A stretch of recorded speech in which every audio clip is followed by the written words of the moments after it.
She pushed open the courthouse door with one hand, holding a stack of case files in the other.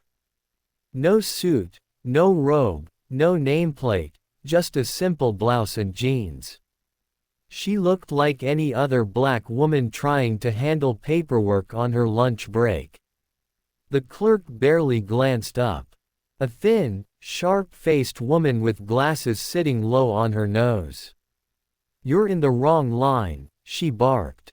"Public records is downstairs. This window is for legal personnel only." The woman smiled politely. "I'm actually supposed to be in courtroom 3. I just need to verify my docket." The clerk cut her off with a laugh so loud the deputies turned. "Your docket," she repeated, shaking her head. "Honey, you don't have a docket. You're probably here for jury duty or a fine. Step aside so real attorneys can work." Everyone in line looked up. Some snickered. Others looked away, uncomfortable. The woman didn't flinch. "I said I need to check my docket for this morning's hearings." The clerk raised a brow, lips curling. "Sweetheart, you're not a lawyer. Don't pretend." The woman reached into her file stack. The clerk slapped the counter. "Nope. No fake documents. I'm not in the mood today." A deputy walked over. "Everything okay here?" The clerk rolled her eyes. "Just another one trying to play attorney. Happens all the time." Then she leaned in and whispered loudly enough for the room to hear, "Next she'll tell me she's the judge." People laughed. The woman didn't. She placed one folder gently on the counter, tapped it twice, and said in a calm, steady voice, "That's exactly what I'm trying to tell you." The clerk froze mid-smirk. "What did you say?" The woman quietly opened the folder. Not papers. Not an application. But a gold-edged ID card. The seal of the State Judicial Commission glinted under the fluorescent light. And right below it, Hun. Dr. Maya R. Caldwell, Superior Court Judge. The clerk's face drained so fast it looked like someone pulled the color out of her with a vacuum. The woman looked her in the eyes, still calm, still polite.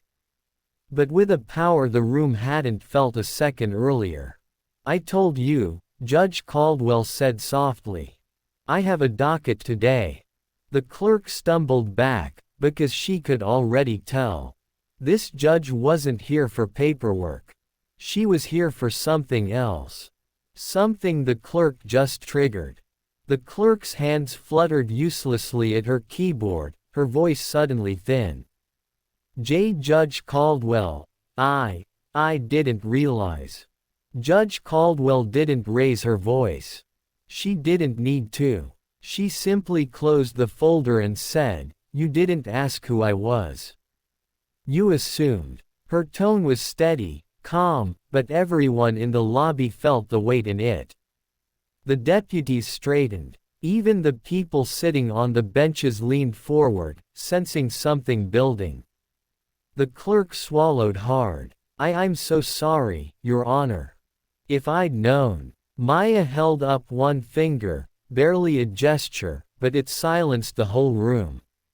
"You're not sorry," she said. "You're scared." The clerk's breath stuttered. I didn't." Judge Caldwell stepped closer to the counter, lowering her voice just enough that everyone had to lean in.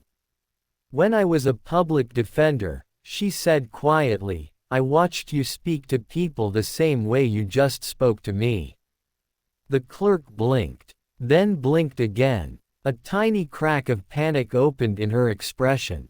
"You told a disabled vet he didn't look poor enough for a fee waiver." The clerk's mouth dropped open. "You mocked a teenage mother who came in crying because she couldn't read the forms." The clerk's hands started shaking. "And last month, you told a Spanish-speaking father to learn English or go home." A murmur rippled through the crowd. People exchanged looks, some angry, some shocked, some whispering, "I saw that, I was here that day." The clerk's lips quivered. You can't hold all that against me." Judge Caldwell tilted her head.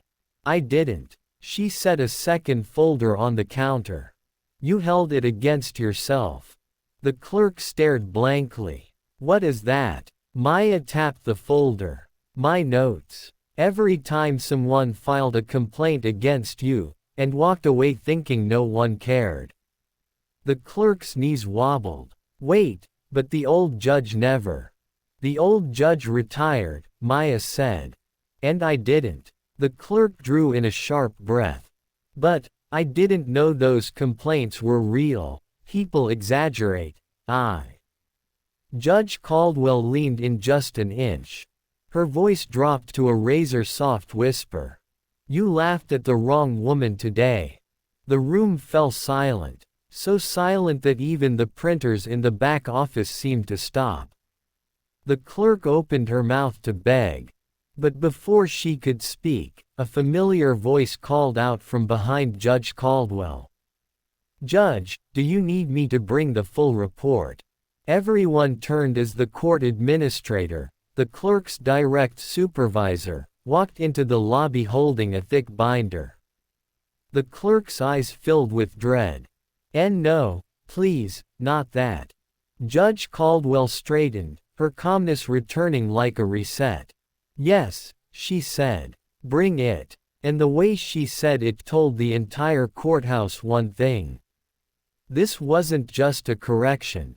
This was the beginning of a reckoning. The clerk leaned back in her chair, twirling the pen between her fingers as if she had all the power in the world. She pointed lazily at the long line behind the woman. "Sweetheart, you can stand over there with everyone else. This window is for important paperwork."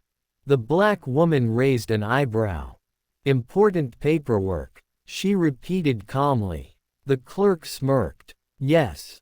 Judges, attorneys, officials. Real business. Not, whatever this is." A few people in line shifted uncomfortably, sensing the tension. But the clerk continued anyway, voice dripping with condescension. "You probably filled out the wrong forms. Happens a lot. Maybe try asking someone outside to help you read them." Another chuckle. Another wince from the crowd. The woman didn't react, didn't flinch. She just opened her purse slowly, pulled out a leather case, and placed it on the counter.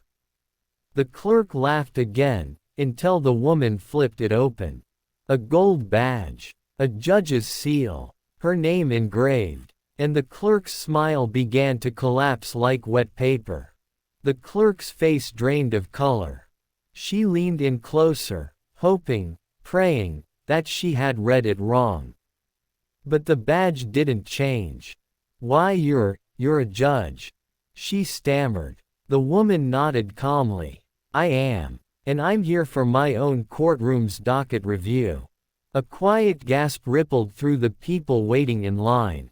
But the clerk wasn't done embarrassing herself. There must be some mistake," she blurted. We weren't told a new judge was starting today." The woman slid a sealed appointment letter across the counter. "You were. Your office received this 3 weeks ago." The clerk opened it with trembling fingers. Her eyes flicked over each line, her expression falling deeper and deeper with every word.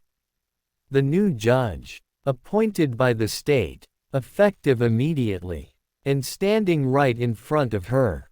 The clerk swallowed hard. I apologize, ma'am. I didn't know." The judge held her gaze, steady and calm. "That's the problem," she said softly.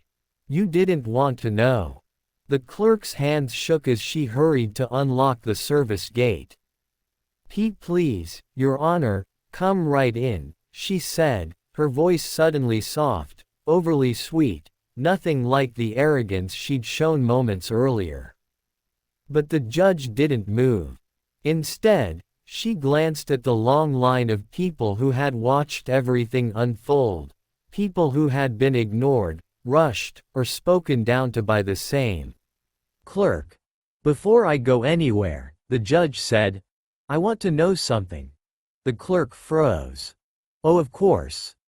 The judge's eyes sharpened. How long have you been speaking to the public with that tone? The clerk's jaw clenched. I didn't mean. A woman from the line stepped forward. Oh, she meant it, the woman said.